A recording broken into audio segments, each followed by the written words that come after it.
Kenapa saya mengambil 300 ayat itu harus dihapuskan? Karena saya melihat bahwa kekacauan bangsa Indonesia ini, di mana Muslim mempertahankan keyakinannya setelah membuktikan apa yang diomongkan Muhammad itu salah. Apa yang dilakukan oleh Muhammad salah. Al-Quran itu bukan dari Allah, tetapi buatan Muhammad sendiri. Karangan Muhammad sendiri yang dituliskan oleh sahabat-sahabatnya. Shalom sahabat gereja YouTube, bagaimana kabarnya Bapak Ibu semua? Tentu luar biasa.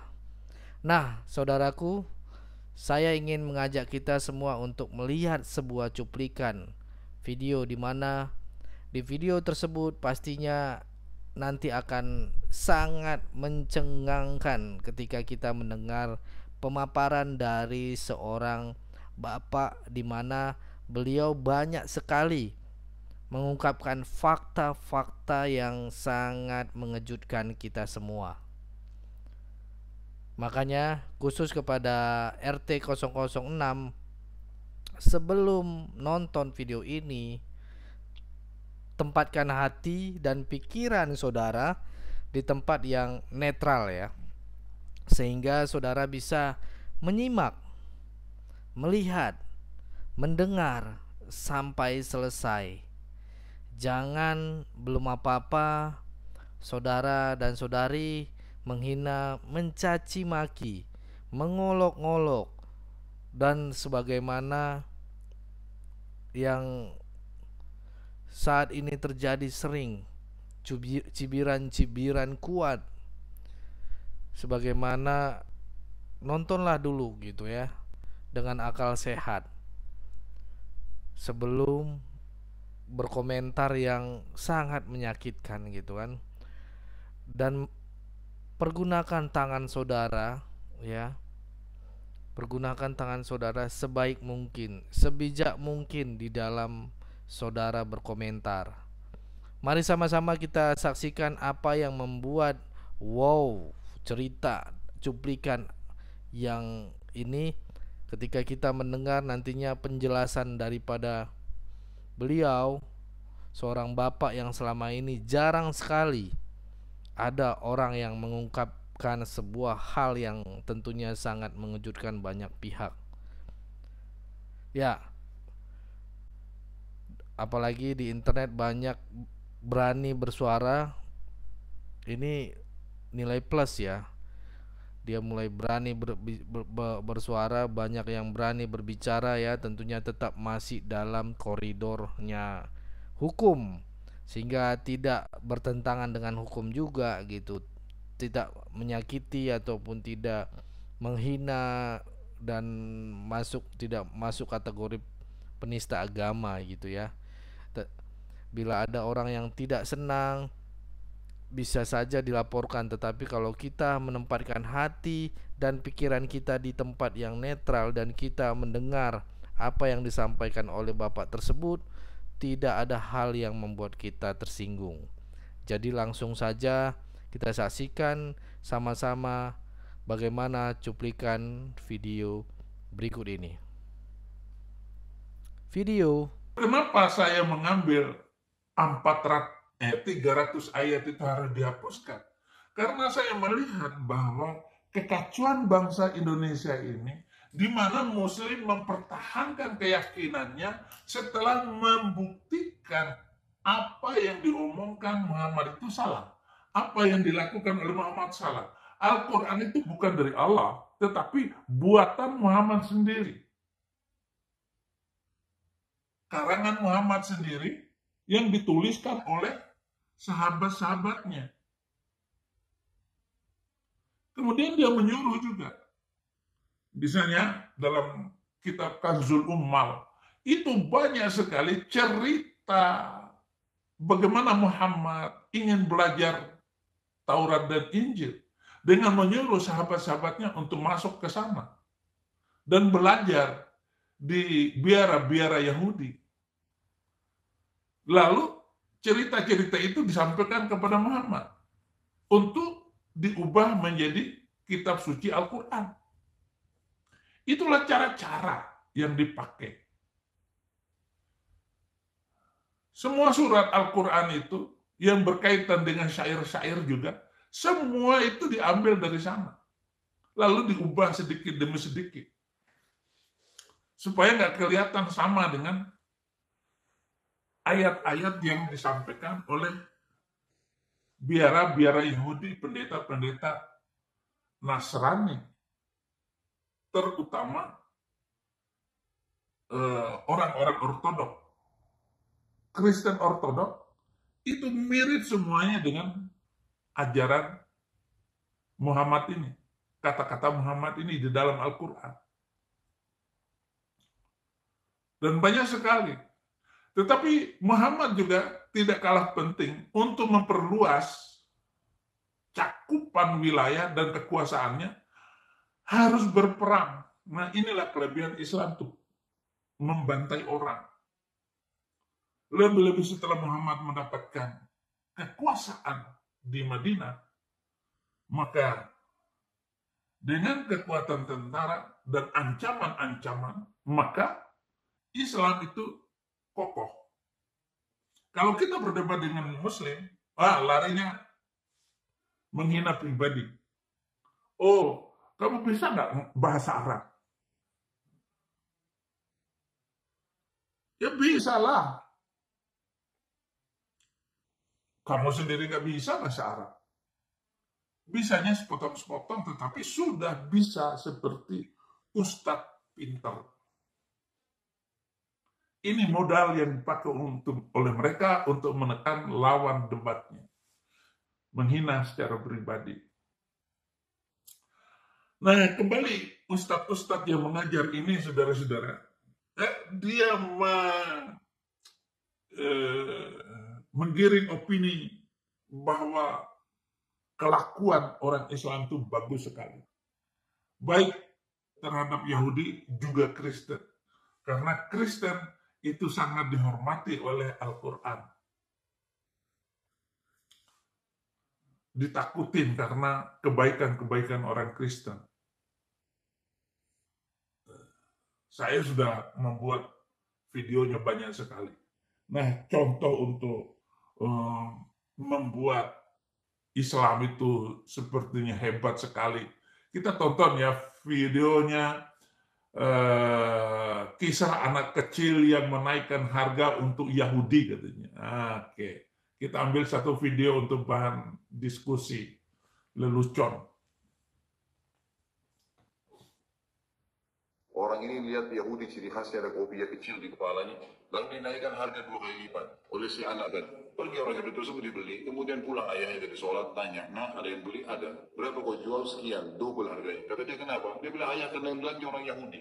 Jadi saya naikkan saja. Kata ayah, tidak boleh. Sama orang Islam kau tidak boleh menipu, sama orang Yahudi pun tidak boleh kamu menipu. Islam mengajarkan itu.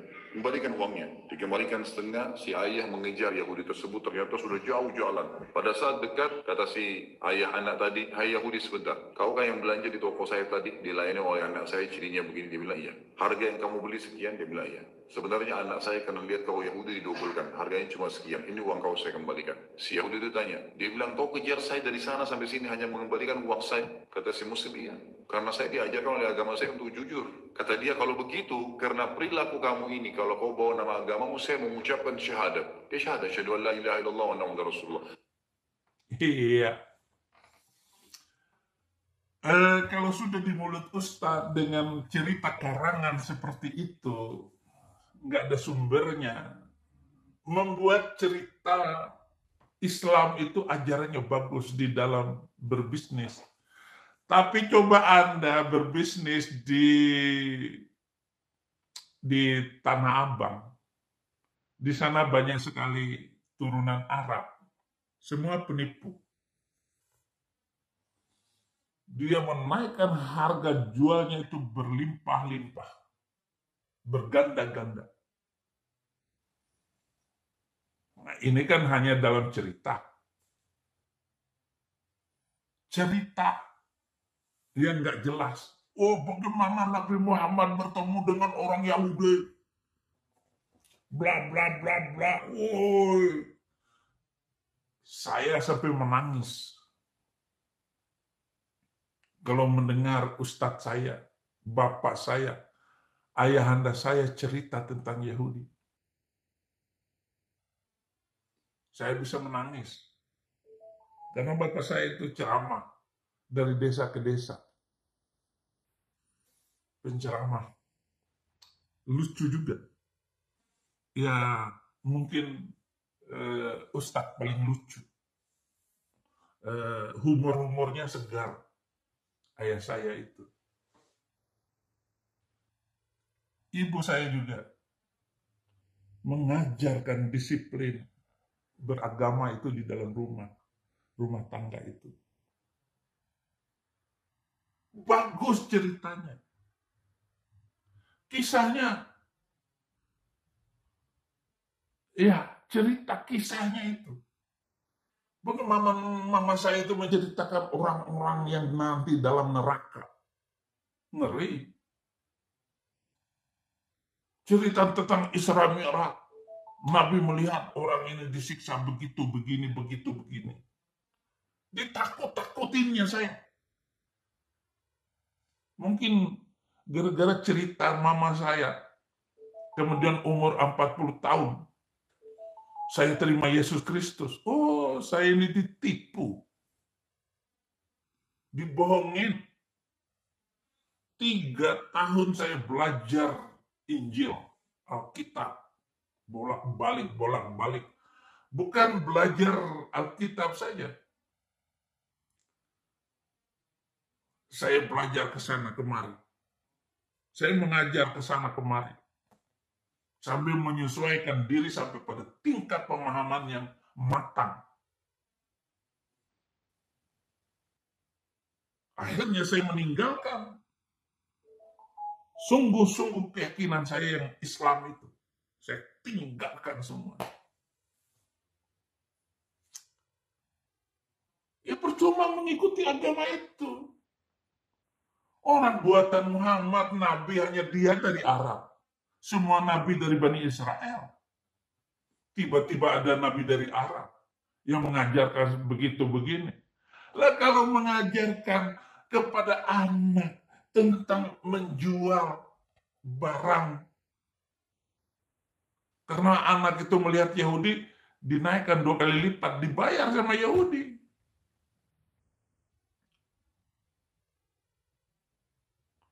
Tapi bapaknya, nak salah nak. Jangan kepada orang Islam. Jangan begitu, apalagi juga sama dengan Yahudi. Nggak boleh. Lalu dikejar, uang dikembalikan.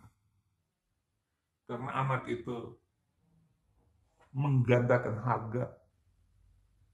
Dan anak itu melihat perilaku bapaknya yang jujur. Tapi benarkah Islam memperlakukan Yahudi dengan seperti itu? Oh, ayatnya jahat sekali. Perangilah orang-orang Yahudi. Perangilah orang-orang yang tidak beriman kepada Allah dan hari kemudian. Tidak mengharamkan apa yang diharamkan oleh Allah dan Rasul. Dan mereka yang tidak beragama dengan agama Allah, yaitu mereka yang diberi Alkitab. Yang diberi Alkitab, orang-orang yang diberi Alkitab itu boleh dibantai di dalam surah ke-9 ayat 29.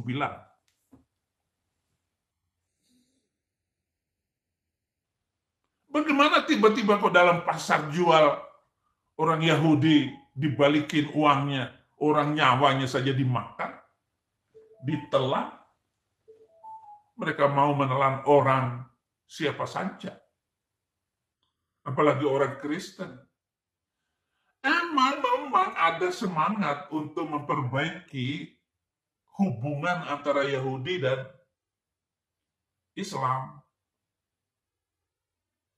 Raja Salman sekarang ini, pelajaran-pelajaran agama itu, yang selama ini mengatakan bahwa orang Yahudi itu adalah kafir, yang mengatakan Yahudi itu adalah musuh, sekarang pelajaran itu sudah diperbaiki oleh Raja Salman. Untuk apa? Untuk memperbaiki anak-anak ini. Masa depan. Dan itu memerlukan waktu. minimal 10 tahun ke depan. Baru image anak-anak yang sekolah itu akan berubah. Bayangkan umur SD di bawah pengawasan mama saya sampai umur 12 tahun. Saya dalam rumah tangga itu. Terngiang-ngiang semua pelajaran yang diberikan oleh guru saya di sekolah, mama saya di rumah, dan bapak saya di masjid. Bertumbuh berkembang sampai selesai kuliah. Dan saya menjadi orang yang radikal. Menikahlah saya. Lahir 3 anak laki semua. Saya kasih nama Fikri Homei, Saddam Hussein, Muammar Gaddafi.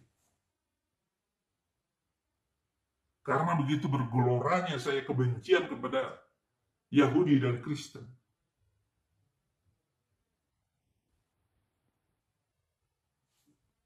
Waktunya dari kecil sampai saya umur 40 tahun. Raja Salman sekarang ini memperbaiki kurikulum agar anak-anak yang tumbuh 10 tahun ke depan.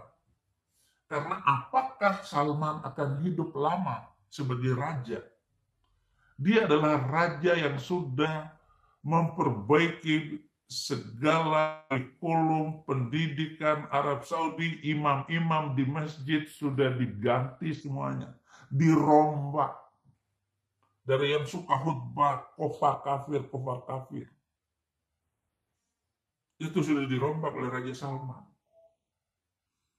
Perubahan sekolah, perubahan pergaulan. Bahkan wanita sudah boleh pergi ke pantai. Boleh membuka jilbabnya. Boleh pergi ke mall. Boleh nyetir sendiri. Yang dahulunya nggak boleh perempuan nyetir. Dia boleh pergi tanpa mahram ke luar negeri, tanpa keluarganya ke luar negeri. Dan pergi ke luar negeri itu nggak boleh dengan anak yang masih kecil. Anak dia minimal 10 tahun supaya mamanya ini ketahuan. Kalau masih kecil, mamanya ya masih bisa main dengan laki-laki lain. Masih bisa pacaran dengan laki-laki lain. Bawa anak kecil yang belum mengerti apa-apa. Umur 5 tahun lah.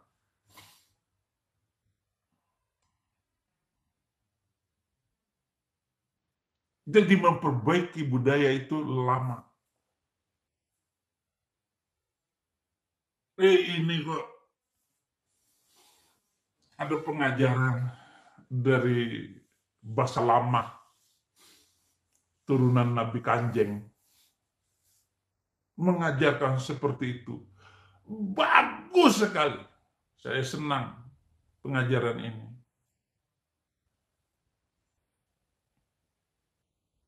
Jangan sampai orang Kristen tertarik dengan video ini. Oh, Islam itu bagus. Dan katanya hanya dengan begitu Yahudi langsung syahadat. Bohong bahasa lama. Lu ngajar langsung syahadat cuman begitu. Orang Yahudi itu kuat kokoh dalam pemahaman. Bagaimana dia bisa langsung jadi Muslim gara-gara kasus kayak begitu? Ya, tapi ya mungkin juga bisa. Tapi saya nggak percaya Yahudi bisa. Karena waktu itu hanya 2 orang Yahudi yang masuk Islam.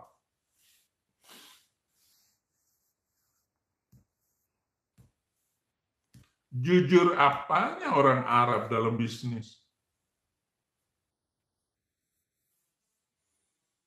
Pokoknya kalau Arab bisnis jangan percaya.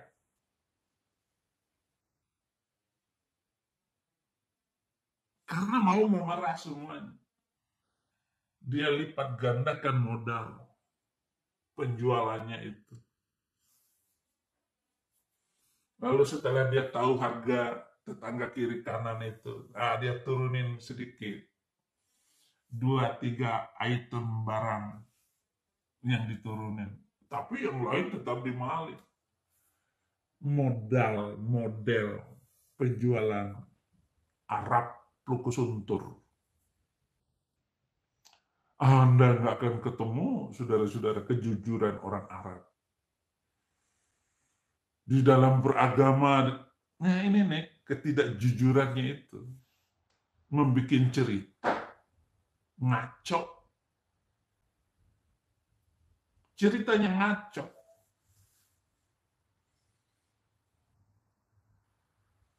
Mereka benci sama Yahudi kok. Itu kan dalam khayalan saja cerita bahasa lama ini. Untuk mengangkat ajaran Nabi Arabnya. Untuk mengangkat Islamnya. Yang sekarang terpuruk habis. Dibantai sama internet. Islam itu ya disebarkan dengan tipu-tipu dan pedang. Dibohong-bohongin pedang. Tapi dibongkar sama internet. Hancurkan sama Nabi YouTube. Kalau begitu Nabi YouTube ini sangat berbahaya dong. Nabi Arab nipu-nipu, Nabi YouTube tampol-tampol, sikak-sikut. Seperti ngajarnya tak bermoral. Begitu. Penonton-penonton YouTube Saifuddin Ibrahim mental lemah dari sudrun, bisanya menghina. Tapi tenang saja. Mereka bisa kalah, langsung saya ditusuk, mati. Nggak bisa lagi menyampaikan kebenaran cerita sudrun. Masuk akal nggak cerita tadi dibandingkan dengan ayat-ayat dan praktek Nabi yang membantai 5.000 Yahudi di Madinah. Yahudi dan Kristen dibantai. Suku Najran dihabisin. Pada masa Khalifah kedua Umar bin Khattab. Itu sisa-sisa Yahudi yang di Madinah yang melarikan diri itu dikejar terus. Sampai ke tengah-tengah gurun sana itu. Dibantai habis sama Umar bin Khattab.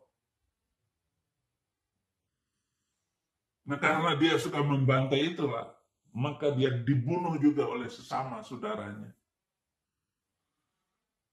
Semua sahabat-sahabat Nabi itu mati bantai-membantai. Enggak lama setelah Muhammad mati diracun. Padahal doanya, ya Allah selamatkan Muhammad dan turunannya. Doa-doa orang Islam sekarang di masjidnya, ya Allah wafatkan saya dalam husnul khotimah. Yang mengajar Nabi Muhammad, husnul khotimah. Kematian yang baik. Tapi Muhammad mati diracun. Umar mati dibunuh. Utsman mati dibunuh, dibantai habis. Karena kebencian yang timbul. Utsman ini nepotisme. Jadi dia mengangkat keluarganya sendiri untuk menjadi gubernur, menjadi bupati di tempat mana saja. Karena memang Utsman ini otaknya otak pedagang. Bagaimana untung. Sehingga dia mengangkat saudara-saudaranya sendiri untuk menjadi gubernur-gubernur di seluruh wilayah kekuasaan Islam waktu itu. Orang Yahudi sudah habis masa Utsman bin Affan. Diganti oleh Ali bin Abi Thalib, menantunya Muhammad. Tapi juga nggak mati husnul khotimah. Istri Ali bin Abi Thalib, Fatimah, mati digencet oleh Umar bin Khattab. Digencet pakai pintu.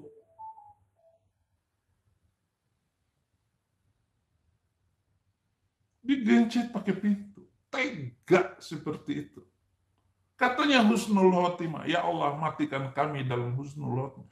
Tetapi seluruh pengikut Nabi, keturunannya, nggak didengar oleh Allah untuk mati husnul khotimah. Ya Allah, selamatkan Muhammad. Dalam sholat ini, Allahumma sholli ala Muhammad wa ali Muhammad. Ya Allah, selamatkan Muhammad dan keturunannya. Nah, tambahannya itu wa ashabihi ajma'in itu di luar sholat.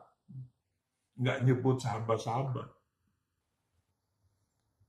Jadi di dalam sholat itu, tahiyat, Allahumma sholli ala Muhammad wa ali Muhammad.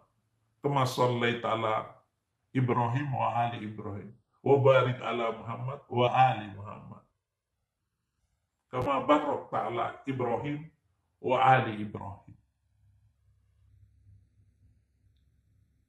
Artinya, ya Allah, selamatkan Muhammad dan keturunannya. Sebagaimana engkau menyelamatkan Ibrahim dan keturunannya. Itu dari Ishak. Berkati Muhammad dan keturunannya. Sebagaimana engkau telah memberkati Abraham dan keturunannya. Innaka hamidun majid.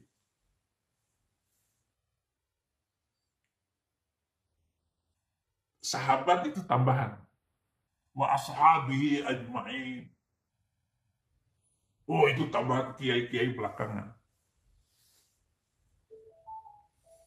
Ini kalau cara membongkar ini begini, mempermalukan. Oh, mereka kan sadar omongan saya ini. Yang maki-maki ya tetap maki-maki. Enggak apa-apa. Sabar terhadap maki-makian mereka.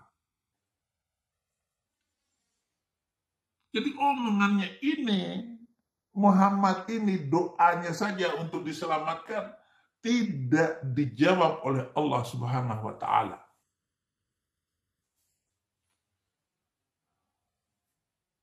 Bahkan sahabatnya semua mati.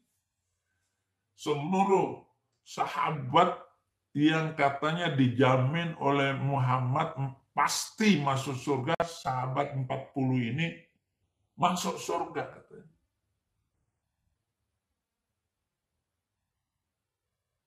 Jadi dia sebut namanya si ini, sedulur Komeng, Khadijah, Ali bin Abi Thalib. Tetapi sahabat-sahabatnya ini saling bunuh-membunuh, bantai-membantai. Istrinya Aisyah memimpin perang onta. Dalam peperangan onta itu, 70 sahabat penghafal Al-Quran lalu minta dihentikan.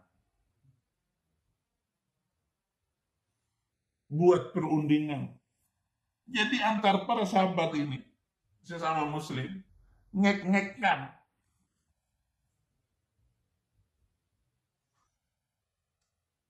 Istrinya yang muda itu memimpin peperangan. Membantai sesama muslim. Ini karena hanya emosi ngelawan Ali bin Abi Thalib. Yang akhirnya menjadi khalifah keempat. Ali bin Abi Thalib dalam keadaan lemah, kekuasaan, memimpin untuk selanjutnya. Sementara Muawiyah di sana sudah kuat menguasai Irak, Iran di sana. Tentaranya banyak. Pimpinan pusatnya adalah Ali bin Abi Thalib. Kekuatannya sudah melemah. Perang lagi melawan Muawiyah. Tapi Muawiyah politikus ulung. Kalah. Itu Muawiyah sudah kalah. Mereka mengangkat dan menusuk Al-Quran di atas tombak. Tanda minta damai. Ya, damailah.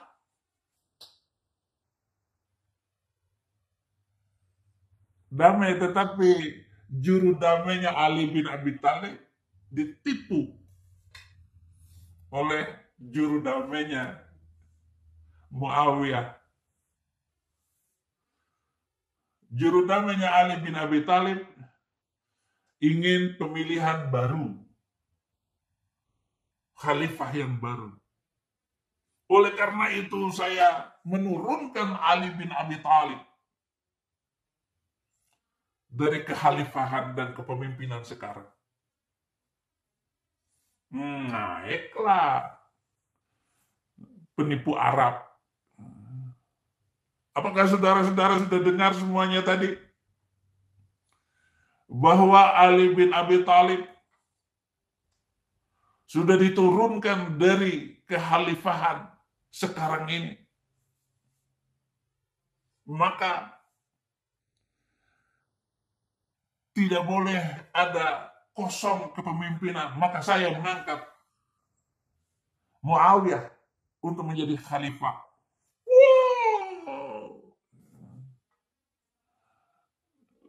Perang lagi, habis, mati Ali bin Abi Thalib, mati juga cucu Nabi. Di manakah doa keselamatan kepada Allah Subhanahu wa Ta'ala itu untuk Muhammad dan keturunannya? Dijawab langsung oleh Allah. Di manakah doa, ya Allah jadikan matiku husnul khotimah? Jadi Islam hancur sedikit demi sedikit pada masa itu. Maka naiklah Muawiyah.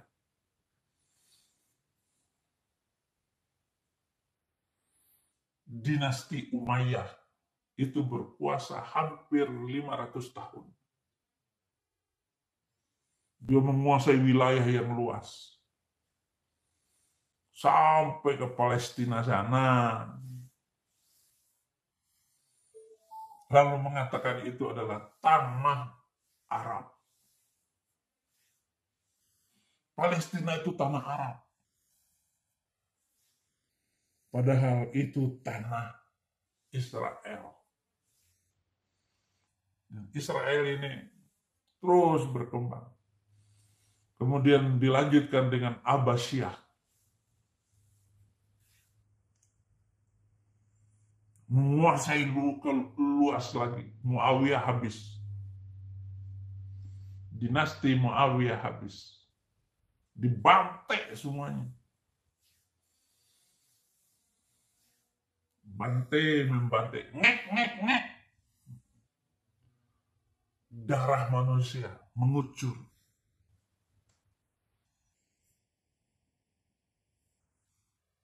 MUI maunya darah saya juga mengucur. Tapi mereka tangkap saya ngacir. Pindah tempat, ganti baju, rambut dipanjangin dikit. Yeah.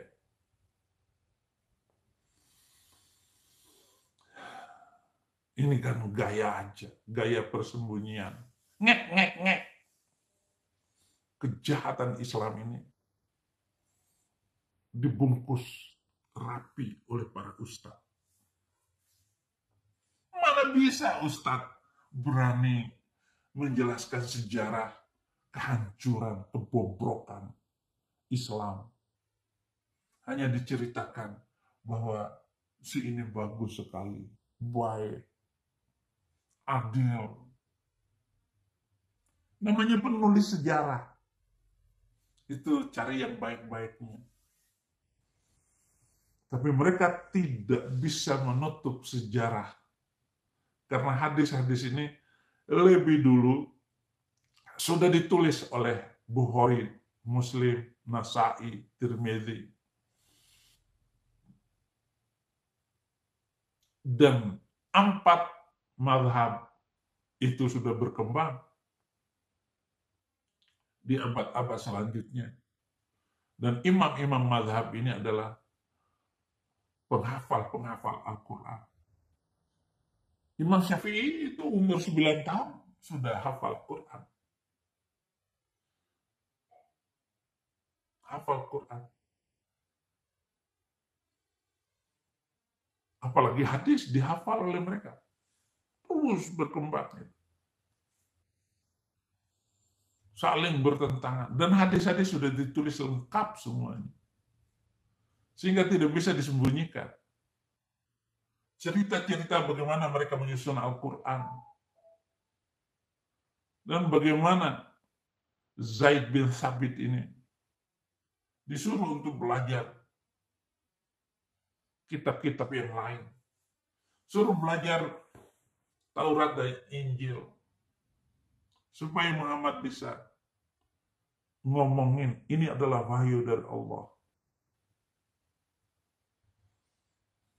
Tapi banyak sekali salah persepsi dalam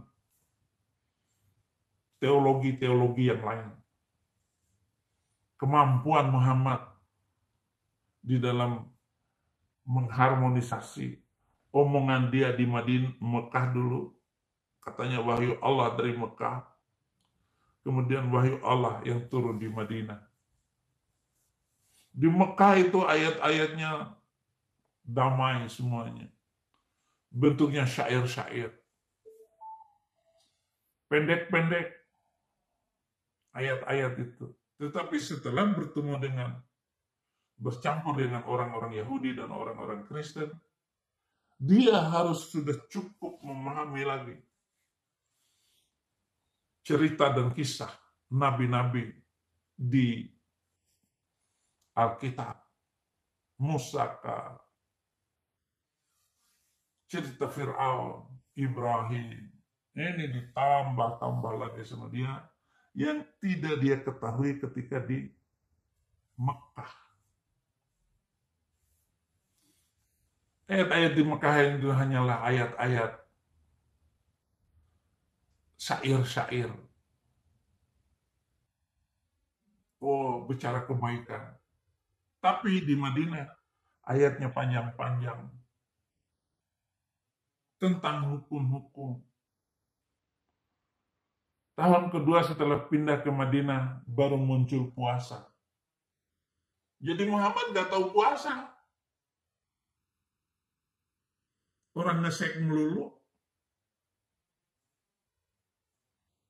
Kerja Muhammad itu kalau nggak ngesek sama istrinya, ngesek sama kambingnya.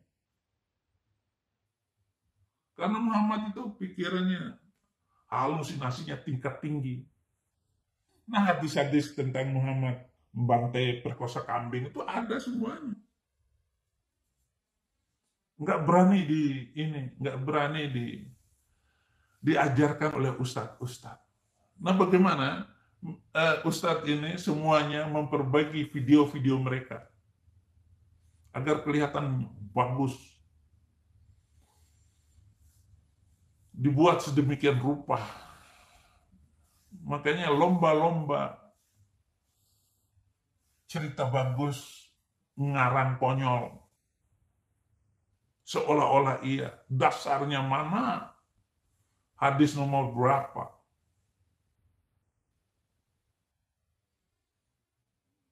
Semakin mereka ngomong hadisnya yang bagus-bagus, saya bisa menunjukkan hadis konyol-konyolnya itu. Nomor sekian ditulis oleh Bukhari Muslim.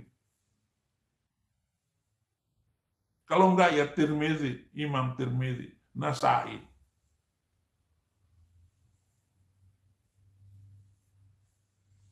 Itu sejarahnya itu runtuh. Itu yang membuat orang malas belajar hadis. Karena membaca susunan-susunannya ini susah. Bergenerasi-generasi baru sampai kepada matan hadis. Matan itu isi hadisnya. Hanya sekedar ngomong kayak begitu, tapi panjang sekali. Apa enggak stres belajarnya?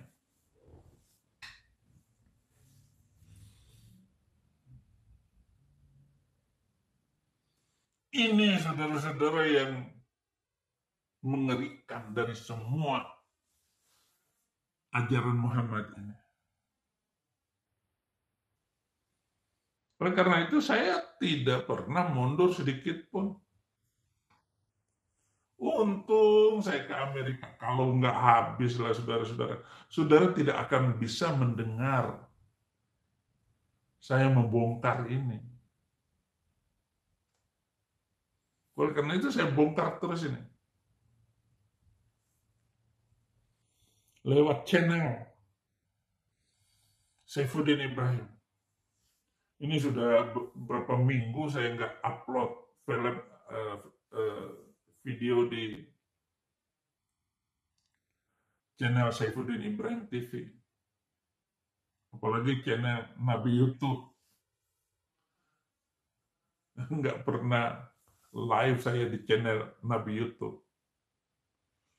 Tapi saya terima kasih semuanya karena semacam prestasi. Kemarin saya sampai kepada 300.000 subscribe channel ini. Channel ini sudah tidak bisa dimonetisasi. Channel ini nggak bisa lagi menghasilkan YouTube, menghasilkan uang dari YouTube. Karena sudah dilaporkan oleh Muslim. Nah, orang Kristen itu nggak mau syirik kayak begitu itu. Maka mereka gencar untuk melaporkan channel-channel Kristen. Untuk melawan orang-orang Kristen sekarang ini.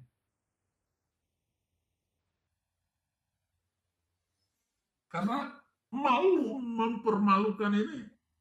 Islam ini, aduh, kalah dengan YouTube. Jadi Islam disebarkan dengan kebohongan dan pedang. Tapi sekarang dihancurkan oleh YouTube. Dihancurkan oleh Google.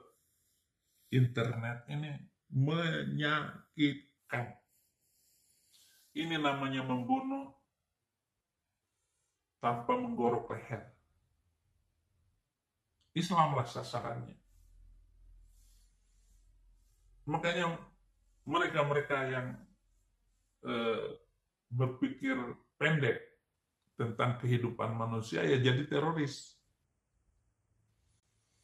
Maki-maki, menghina dan mengejek.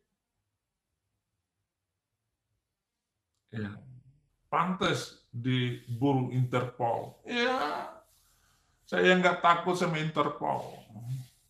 Saya nggak takut sama polisi Indonesia. Nggak takut. Sama Majelis Ulama Indonesia nggak takut. NU nggak takut. Muhammadiyah nggak takut. Kalau mereka bisa membunuh dan mematikan channel ini, nggak akan, walaupun saya ngomong kasar sekalipun, nggak akan dihiraukan lagi oleh internet, oleh YouTube. Karena sudah YouTube nggak bisa menghasilkan uang, saya nggak menghasilkan uang dari YouTube. Ya sudah, bantai, ya memang pas sudah. Nggak ada urusan. Saudara-saudara luar biasa ya. Terima kasih untuk perhatian kita semua malam hari ini. Saya ini, kalaupun saya membuka link, itu saudara-saudara masuk dan menjawab permasalahan-permasalahan yang saya sampaikan untuk didiskusikan dengan Anda semua. Tentu Anda juga kewalahan. Kalaupun Muslim masuk untuk diskusi dengan saya, paling nanya doang, nanya ngomong, nyerang pribadi, ya. Ataupun nanti enggak, pokoknya Muslim itu enggak berbobot kalau menghadapi saya. Zuma mau ngomong, dulu ada itu si yang punya channel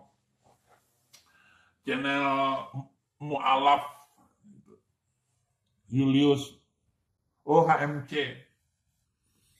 masuk tes dulu. Ya, sebelum kamu bertanya, jawab dulu pertanyaan saya ya. Kalau ada laki-laki umur 53 tahun menikah dengan perempuan umur 6 tahun, kamu hormat nggak sama laki-laki itu? Dia pintar jawabnya begini. Kalau dia menikah dengan nikah sah, saya hormat. Walaupun begitu dia masuk dengan doktor akal gitu. Dia masuk sebagai doktor akal. Oh, ternyata kamu sudah gila. Diskusi tidak bisa dilanjutkan. Karena indikasi cara berpikir kamu itu memang orang gila. Ngaku dokter akal, tetapi mengakui perkawinan seorang laki-laki umur kakek-kakek 53 tahun dengan perempuan umur 9 tahun. Ditiduri, menikah dengan 6 tahun, ditiduri umur 9 tahun. Sudah selesai, gila sudah dia. Nggak bisa berdebat dengan orang gila saya. Nah, kalau dengan itu baru kita lanjutkan. Lu nanya, gua jawab. Gua tanya, lu jawab. Nggak bisa, nggak berani untuk melanjutkannya. Inilah beratnya channel saya ini. Karena berbicara yang berat-berat. Dan sudah hampir sebulan ini saya nggak khutbah kekristenan. Padahal ini khutbah yang saya susun ini sudah 1000 khutbah lebih. Untuk berapa masa, bertahun-tahun ke depan, belum selesai saya khutbahkan. Bagaimana kita bisa menyelesaikannya? Belum lagi khutbah Islam. Khutbah yang kayak gini nih banyak sekali saudara-saudara tentang pergombal-gambulan kanjeng bobrok. Maka susah Muslim masuk ke channel ini juga susah. Mau ngomong apa, mau melawan omongan saya sudah ini.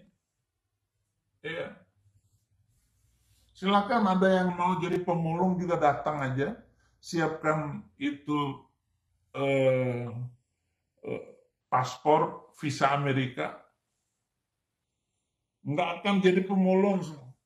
Saya begitu banyak jaringan di Amerika ini. Saya sedang memulai menyusun jaringan. Jaringan ini yang penting. Saya sudah aman sekarang, punya rumah, punya mobil, makan nggak pernah kekurangan. Saudara-saudara berdoa saja untuk menginjil Indonesia. Menyiapkan banyak sekali program ke depan ini. Anak buah saya yang kocar kacir itu sekarang sudah mulai datang satu-satu. Ya, saya bina satu-satu. Saya bina baik semuanya. Saya siapkan uang. Walaupun saya nggak kerja, saya selalu dapat berkat. Nggak kekurangan, saudara-saudara. jadi orang Kristen ini. Tinggal bagaimana merontokkan Muslim Indonesia gombal gambul itu yang masih percaya kepada nabi pedofil. Kok ada ya wakil presiden masih Muslim, Menko Polhukam masih Muslim, ketua DPR masih Muslim. Aduh, kuat sekali pertahanan, kuat urat malunya itu. Oh maaf ya, presidennya juga masih Muslim. Ada urat malu. Presiden Indonesia nggak punya malu. Ikutin aja itu Sabto Darmo, Nabi Sabto Darmo itu lebih benar tinimbang nabine wong Arab Pak Presiden nyuwun sewune gitu. Kok penjenengan iso dadi wong Muslim iku tak jelaskan koyong ngene iki lho. Sampean kok iji koyo wong bener wae sampean itu sholat sana kemarin. Oh nabi jahat koyo ngono kok penjenengan melu-melu ngono lho. Isini-sini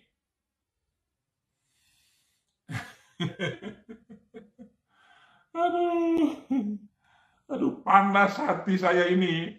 Bukan saudara yang panas hati, saya ini loh yang panas hati. Kenapa saya 40 tahun ditipu oleh ajaran itu?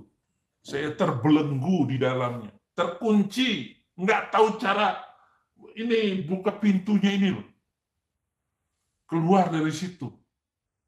Tapi begitu saya keluar, wah, Dul Komen, piye kabarmu?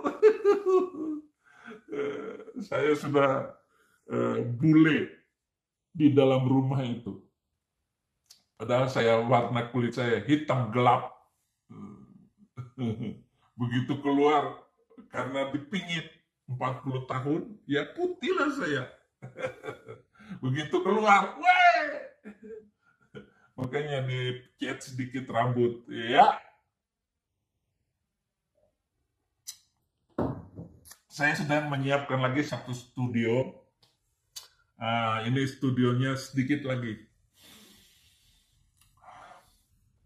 Aduh, saya meninggalkan 3 studio di Indonesia.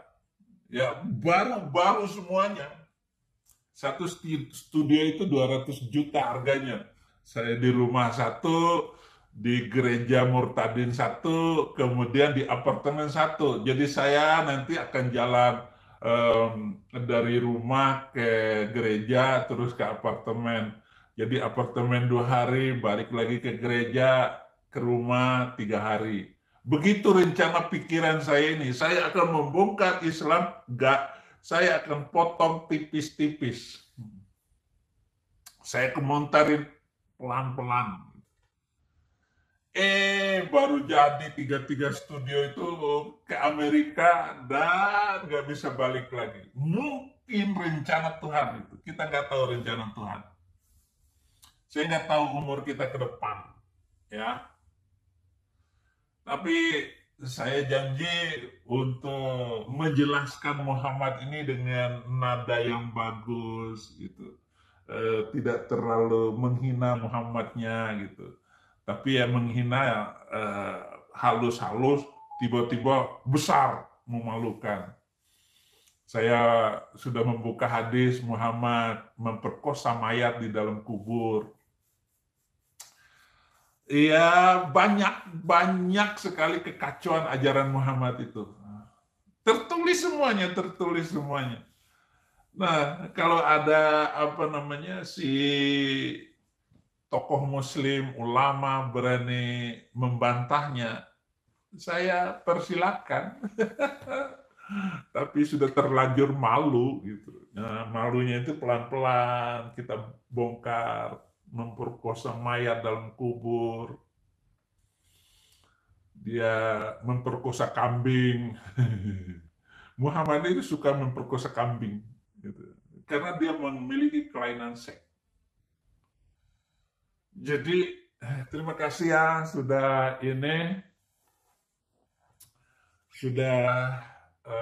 jalan bagus semuanya. Saya sudah mulai tenang di dalam memberikan tausiah. Ya, nanti tim di sini juga ya namanya orang-orang Indonesia datang ke sini kan selalu cari duit. Jadi beda gereja Indonesia dengan gereja Indonesia di sini. Semuanya pada mencari duit. Yang paling kaya sajalah yang bisa memberkati saya banyak. Yang benar-benar nggak memikirkan duit lagi. Artinya dia sudah puluhan tahun di sini dan menjadi orang kaya. Biasanya itu Cina di sini ini. Ada juga beberapa orang Batak yang kaya, gitu. Tapi yang punya hati langsung enggak sebanyak di Indonesia. Di Indonesia itu orang Batak kaya, orang Manado kaya, pejabatnya Cina kaya. Ya itu yang banyak membantu saya di Indonesia. Jadi saya nggak kesulitan hidup kalau di Indonesia. Tetapi ternyata saya harus disingkirkan ke Amerika oleh Tuhan agar saya bisa lebih leluasa nanti. Saya berharap bulan-bulan depan ini saya sudah menyusun lagi model khutbah dan juga channel-channel baru. Kemudian saya akan menyiapkan NGO. Ada yayasan non-profit untuk penginjilan di Indonesia. Saya tidak mau membebani penonton terlalu banyak. Para subscriber yang mau silahkan saja. Saya sudah tidak, memang dari awal saya masuk Kristen ini tidak terlalu berpikir masalah duit. NGO ini akan banyak dananya nanti. Tahun depan itu semakin leluasa saya bergerak.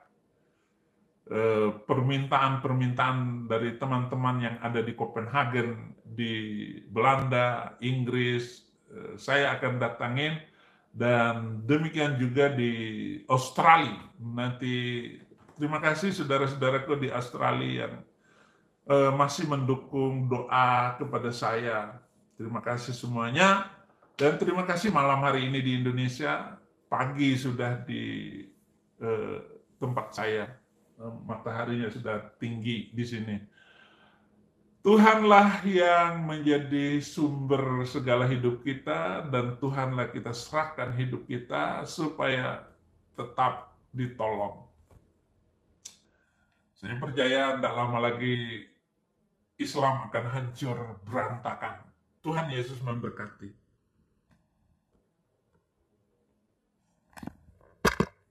Kekasih yang dicintai, sahabat gereja YouTube, rekan-rekan semuanya, saudaraku semuanya, bagaimana pendapat Bapak Ibu setelah melihat cuplikan video yang baru saja diputarkan?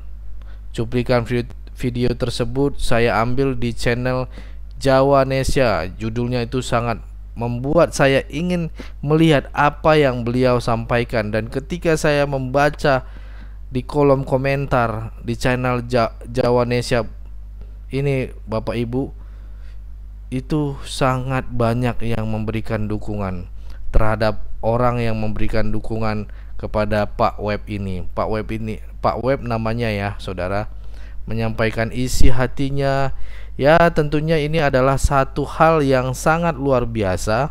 Ada seorang bapak yang dipanggil dengan nama Pak Web, dengan sebutan Pak Web, yang berani mengungkapkan isi hatinya, yang berani mengungkapkan pikirannya.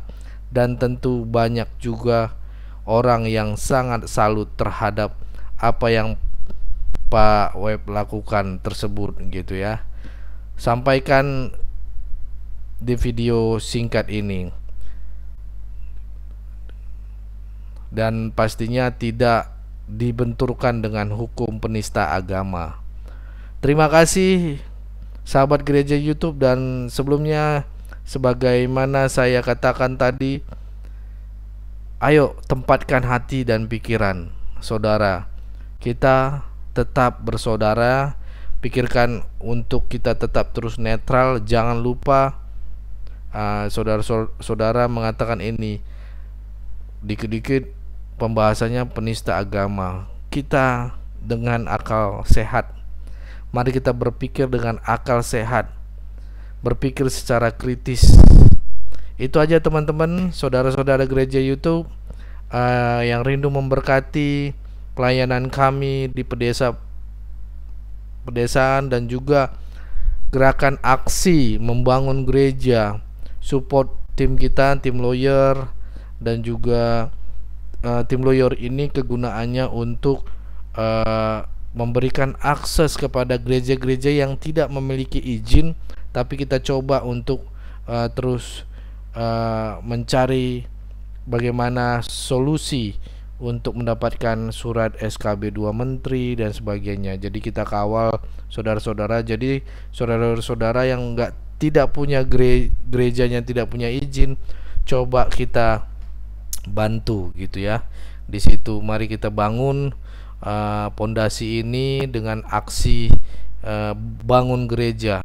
Dan gereja-gereja yang mau dibangun ini nanti gereja-gereja yang tidak layak dan kita buat layak gitu. Support kita ke pedalaman desa ya saudara-saudara, untuk membangun 1 juta gereja gitu ya. Nah, selama ini kan kita digugat kan, gereja-gereja tiap bulan ditutup saudara.